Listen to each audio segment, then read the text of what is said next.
C'est l'heure des potins de la comète. Bonjour à toutes et à tous. Ravi de vous retrouver par ce temps magnifique dans le sud.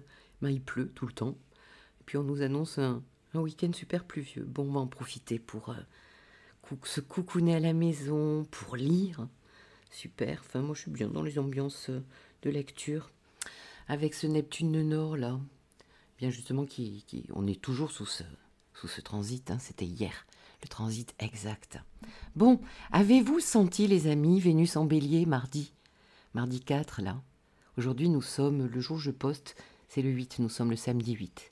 Avez-vous senti Jupiter, qui est repassé dans sa droiture, on va dire, il est repassé droit. Alors, tout simplement, pour les gens qui arrivent sur la vidéo, je suis Christine Calvé, thérapeute psychocorporelle et astrologue.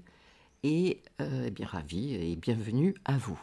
Alors personnellement, moi je dirais que cette Vénus bélier, super. Évidemment, j'ai un soleil gémeaux, de signe d'air, un ascendant en feu, donc les signes de feu et d'air là sont largement aidés. Bon désolé pour les autres. C'est chacun son tour. Bon. Allez, semaine du 10 au 16 février. Donc nous commençons la semaine avec un soleil à 22 degrés du Verseau. Très joyeux anniversaire à nos Verseaux. Mercure qui est non loin du soleil, puisque demain, dimanche 9, il va faire sa conjonction au soleil. J'en ai parlé dans la vidéo de la semaine dernière. Ici, un petit téléchargement, en plus très, très uranien quelque part, puisque ça se passe en Verseau. Donc téléchargement de notre mode de communication, de pensée, de la nouveauté. On peut être un peu en mode excité. D'ailleurs, en parlant de mode excité, ça fait 2-3 nuits que je dors pas très bien. Je ne sais pas pour vous, le téléchargement me branche peut-être sur un mode très uranien. Alors Uranus, vous le savez, ça peut, d'ailleurs j'en avais parlé, ça peut donner des insomnies. Ok, on peut ressentir bien sûr ces transits un petit peu en avance. Vous prenez toujours quelques jours avant et quelques jours après. Puis on va parler de la belle Vénus qui se trouve à 4 degrés du Bélier, lundi. Alors que vous dire sur Vénus? Eh bien Vénus est déjà dans sa zone pré-rétrograde. J'en avais parlé. Ça veut dire qu'elle sera amenée à revenir sur ces degrés ici. Donc depuis le 28 janvier, les amis, où elle a été à 24 degrés du Poisson. Regardez si vous avez des planètes là à 24 degrés du Poisson, 24, 25, 26 et 23, 22 degrés. Ici se passe quelque chose, puisque Vénus va revenir dans quelques temps, dans quelques semaines. Donc ici, ça veut dire qu'elle est dans sa zone pré-rétrograde. Donc nous avons en ce moment les thématiques qui commencent à se préciser. Alors des thématiques très relationnelles, contractuelles, amoureuses, des thématiques aussi bien sûr avec cette rétrogradation de Vénus qui va nous parler, surtout lors de cette pleine lune qui arrive, de valeur, d'estime de soi, d'appréciation, de dépréciation, des choses comme ça. Et puis Mars qui est en train de revoir sa copie, Mars qui est rétrograde, nous le savons en Cancer, mon Dieu. My godness, Mars en Cancer. Écoutez, cette année, il est chaud quand même. Bon, après, ça dépend où vous le prenez en transit.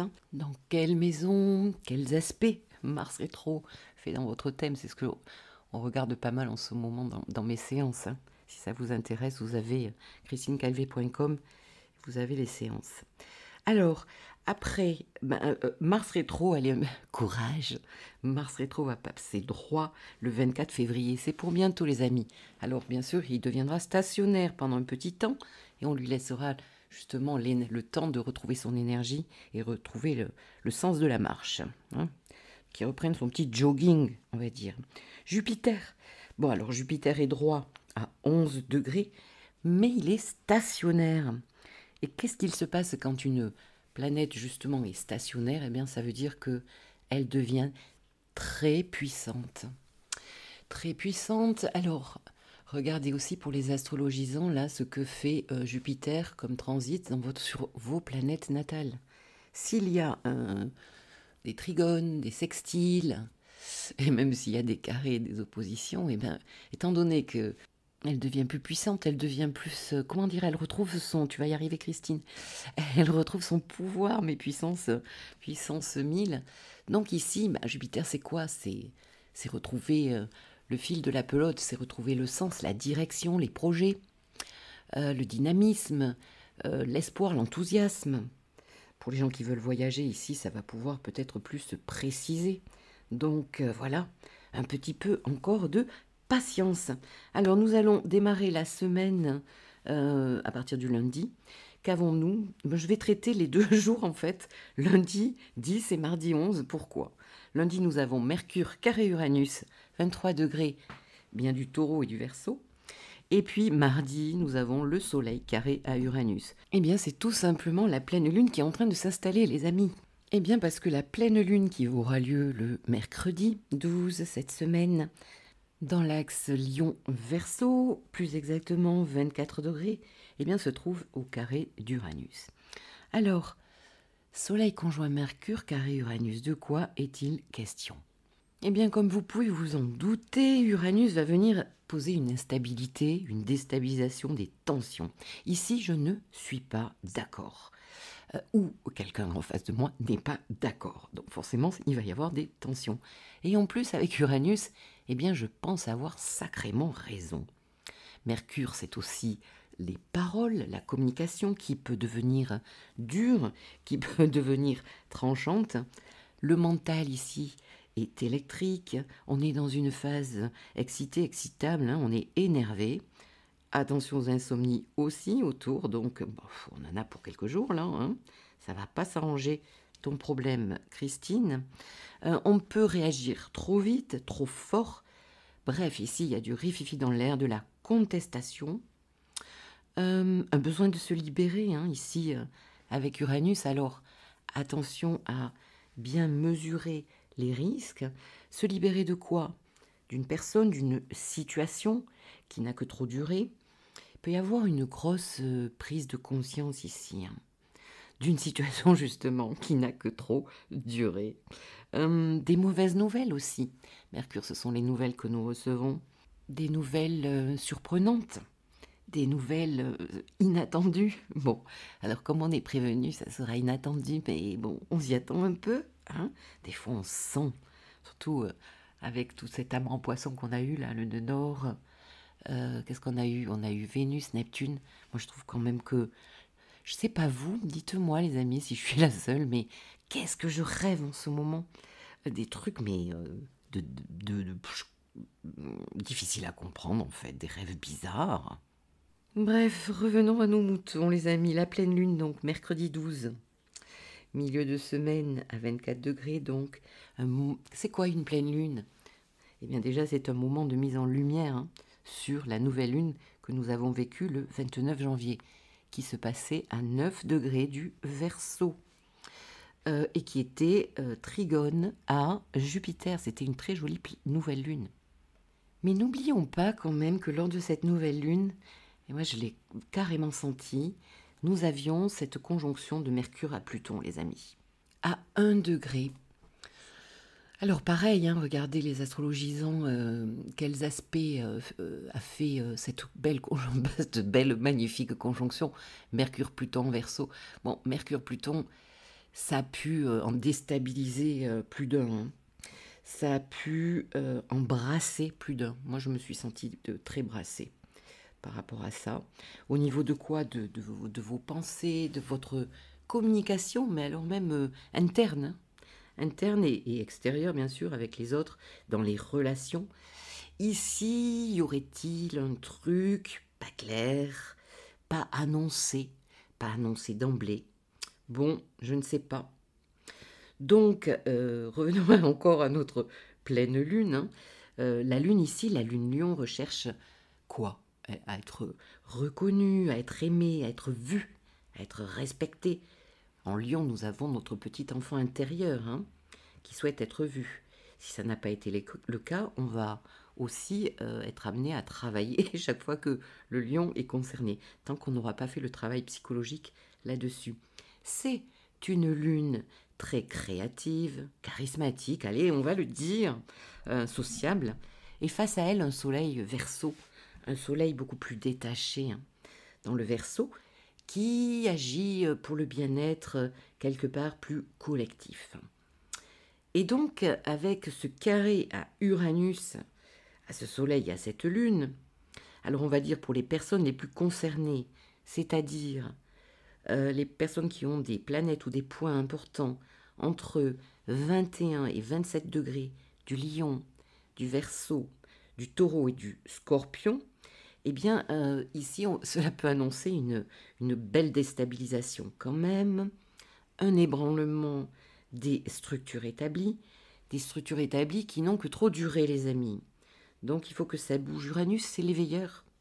Uranus, si on n'a pas de nous-mêmes procédé à des changements pour pouvoir évoluer dans notre vie, eh bien, quelque part, il va nous envoyer un petit coup d'électricité pour que nous bougions quelque part. Bon, il peut y avoir avec ce carré à Uranus des pétages de plomb, des grandes libérations, des ruptures, des déménagements, en vue d'un désir ici lion, donc d'être mieux traité, d'être traité à ma juste valeur, arrêter peut-être quelque part ici aussi de donner l'heure à des gens qui ne le méritent pas, à des situations autoritaires, j'ai envie de dire, parce qu'ici, il y a quand même un problème d'autorité peut-être. Hein. Alors l'autorité, c'est quoi? Ça peut être un problème juridique, un procès, ça peut être un propriétaire, ça peut être un patron, des choses comme ça. On peut être aussi en attente d'une réponse, hein, dans le professionnel, attendre la signature d'un bail, des choses comme ça aussi. Bon, alors pour les troisièmes décans, certains lions, les gémeaux, les balances, les sagittaires et les béliers, eh bien vous le prenez très très bien, en fait, ce dessin-là, ce dessin planétaire. Donc il peut y avoir ici un possible changement, une évolution qui est plus souhaitée hein, par vous et qui sera libératrice. Et puis vendredi 14, eh bien, nous avons un changement important quand même. C'est Mercure qui va passer dans le signe des Poissons, les amis. Alors ici, il va venir challenger la croix mutable, super. Les Poissons, les Vierges, les Gémeaux, les Sagittaires, eh bien oui, encore vous, encore nous. Les Lions aussi, les Lions et les Balances, pardon, sont au quinconce, donc c'est un petit peu moins évident. Donc, eh bien, plus agréable pour les Taureaux, les Cancers, les Scorpions et les Capricornes. Donc ici, c'est au tour de Mercure de passer par le filtre neptunien. Vénus y est passée, elle s'est sauvée en Bélier. Elle va revenir en Poisson ici, il va y avoir plein de monde. Alors nous l'avons traité avec Annick Blois. Je vous mettrai dans la barre de description, pour ceux qui ne l'ont pas écouté, la vidéo de Vénus qui pour nous, quelque part, mène la danse. Qui a transité le Poisson, qui est rentré en Bélier, et puis qui va venir rétrograder fin Poisson. Et Mercure va en faire de même, donc ça va être hyper important. Mercure Poisson, c'est plus de sensibilité, d'inspiration, de poésie dans la vie, les amis. Non, elle est plus branchée du côté neptunien, voire jupitérien. Hein. Pour certains, on va retrouver l'espoir, mais quand même, Mercure Poisson, on va le voir, ça peut être aussi quand même une petite descente de morale. La méditation, la visualisation, se soigner, les soins, la santé, c'est excellent ici.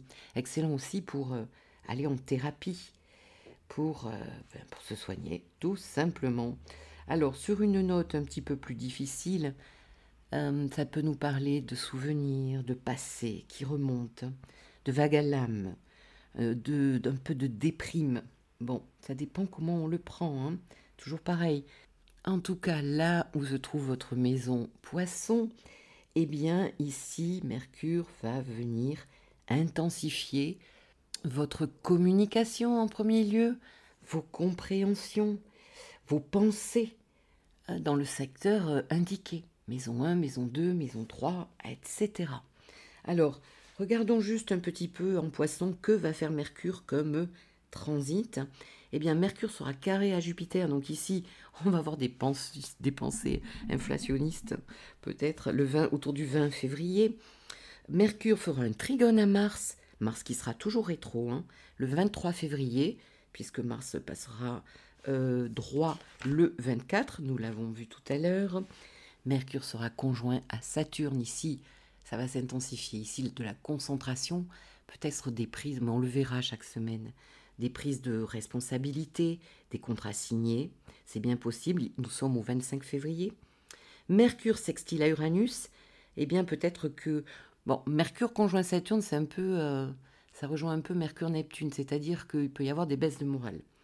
Autour du 27 février, Mercure sextile Uranus, bon, on y voit plus clair, peut-être des solutions à trouver. Et puis Mercure conjoint Neptune, on peut être dans le grand flou, ça dépend comment on va le vivre au fur et à mesure. Autour du 2 mars, ça peut être beaucoup d'inspiration, de créativité, mais aussi attention aux paroles données ici. Waouh, waouh.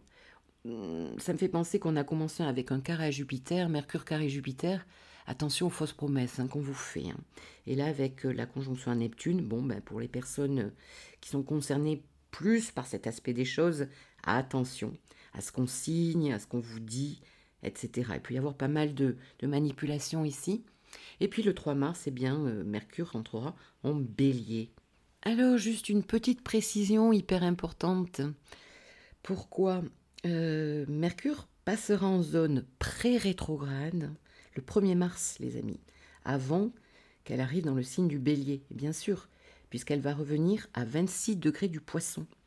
Donc, mettons toute notre attention autour du 1er mars, à partir du 1er mars, à toutes les thématiques par lesquelles nous allons être concernés ici, puisque nous allons être amenés à revoir quelque chose, une affaire, un dossier mercurien, donc ça peut être des écrits, des accords, de la communication, du professionnel, ça peut être quand même pas mal de choses, de l'administratif aussi, il peut y avoir de l'administratif à revoir avec de l'argent, là, avec Vénus qui va venir rétrograder aussi ici. Alors en résumé, que pouvons-nous dire, Christine, de cette semaine?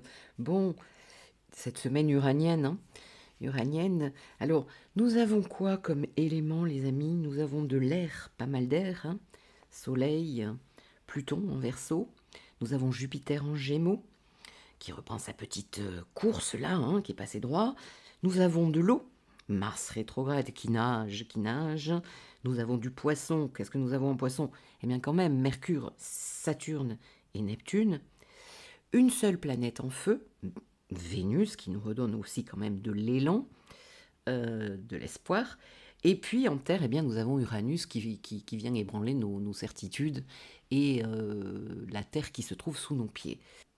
Donc pas mal de ressentis, l'eau, pas mal de conceptuels, les idées, les pensées, l'air.